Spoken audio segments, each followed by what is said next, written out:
All right, let's dive right in. Today, we are talking about a huge shift in thinking. It's about going from being a data consumer, the person who just reports on what already happened, to becoming a data architect. That's the person who actually builds the engines that figure out why things happen and what might happen next. It's all about mastering the ground truth. So, let me ask you a question. Imagine you're staring at a spreadsheet, 10,000 rows of data. What do you see? Is it just a history book? A static, dusty record of the past? A list of things that are over and done with? Or is it a blueprint?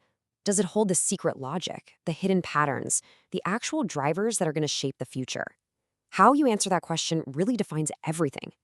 Let's just make this super clear. The data consumer, well, they live in the past. They're basically looking in the rearview mirror. Their job is to tell everyone what happened. They see data as this dead collection of facts. But the data architect, oh, they see that exact same data as a living, breathing engine, humming with potential. Their job isn't just to report the what, it's to build the why. And that jump, that's what we're going to make today.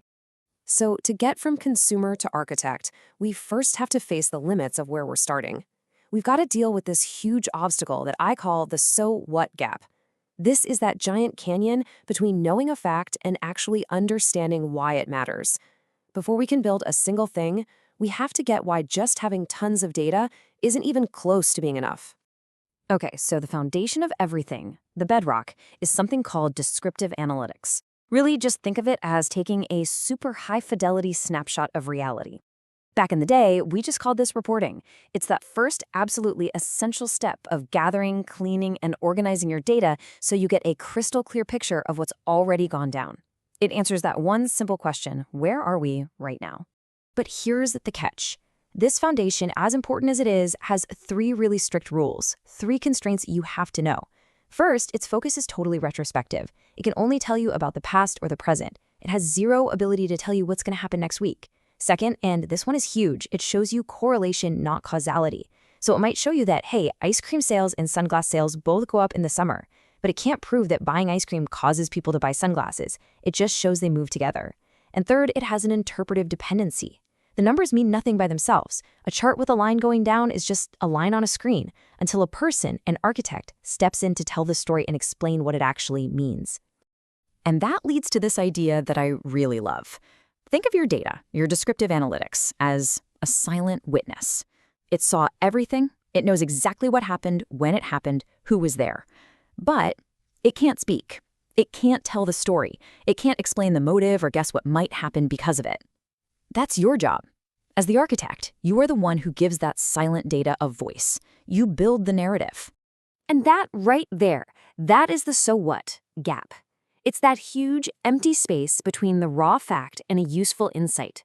You show your boss a report that says sales in the West region are down 10%. That's a fact. That's descriptive analytics.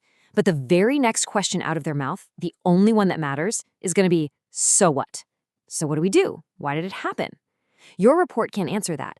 And bridging that gap is the entire mission of a data architect. So, how do we start building that bridge? We start with our first big architectural tool. It's a way to bring order to all that data chaos. We're going to talk about pivot tables, but I want you to just forget everything you think you know about them. Don't think of them as some boring spreadsheet feature. Think of them as a powerful, fully automated sorting office for your information.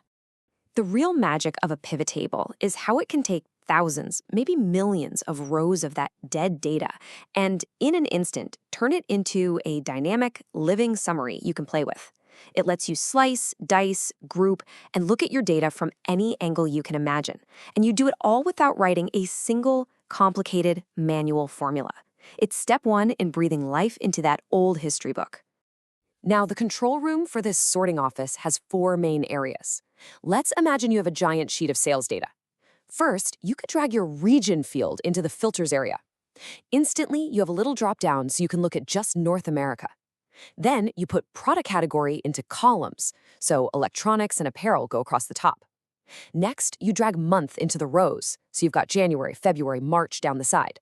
And then for the grand finale, you drop sales revenue into the values box and tell it to sum, and boom, you have a perfect report. No formulas, just drag and drop. That's the power here. Okay, I need you to listen very, very closely right now. This is where people mess up, and it's where trust in data gets completely destroyed.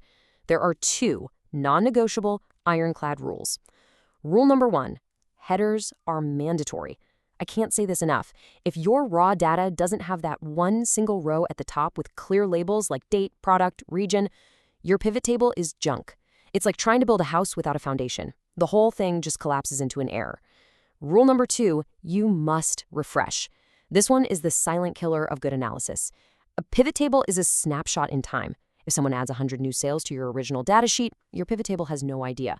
It's now a stale, outdated, and frankly, dangerous relic. You have to get in the habit of right-clicking and hitting refresh. If you ignore these two rules, you won't just make small mistakes, you'll make big, wrong decisions based on bad information. Okay, so our sorting office, the pivot table, is a genius at organizing what's already happened. It completely masters the past. But an architect can't just look backwards. We have to build models that try to understand the forces that will shape what's coming. And to do that, we need to move beyond sorting. We need a new set of tools. We need to learn the language of math that models growth to tap into what you might call nature's mathematical pulse. Let's start with a function called the natural logarithm, or ln. Now, don't let the name scare you off. For us as data architects, its purpose is actually pretty simple and really cool. It's a tool that measures the time or the number of steps it takes for something to grow naturally. It lets you look at a final number and work backwards to figure out how long it took to get there. It literally helps you find the time that's hidden inside your data.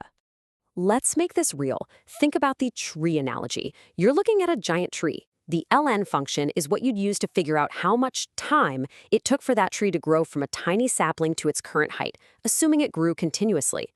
Or, for a more modern take, the viral post analogy. A video hits 1 million views. The ln function helps you calculate how many sharing cycles, how many intervals of growth it took to get from, say, the first 100 views to that million mark. In both cases, we're reverse engineering the journey to find the hidden time it took. All right, just a few quick technicals to add to your toolkit. The ln function only works with positive numbers. You can't really have negative time, right? Its functional opposite is the exp function. If ln takes an outcome and finds the time, exp takes a time and a growth rate and predicts the outcome. It's a bit more flexible because it can handle positive and negative inputs to model decay, too. And finally, you have tools like normdist. These are all about probability. They help you calculate the area under that classic bell curve to answer questions like, what's the probability our next product sells between 10 and 20,000 units? So let's pull this all together for a second. The main thing to remember is the difference between our tools. The pivot table, our workhorse, is fundamentally retrospective. It is an amazing machine for looking backward, for organizing and making sense of what has already happened. It helps us establish like ground truth. It answers the what, but it can't, by itself, answer why or what's next. So, look how far we've come. You've learned how to organize the past. You've been introduced to the mathematical language that governs growth. You have officially taken the first, most important steps from being a data consumer who just reads the history book to becoming a data architect who actually understands the blueprint. So the real question is, now that you can master the what happened, are you ready to start building the formulas that look forward?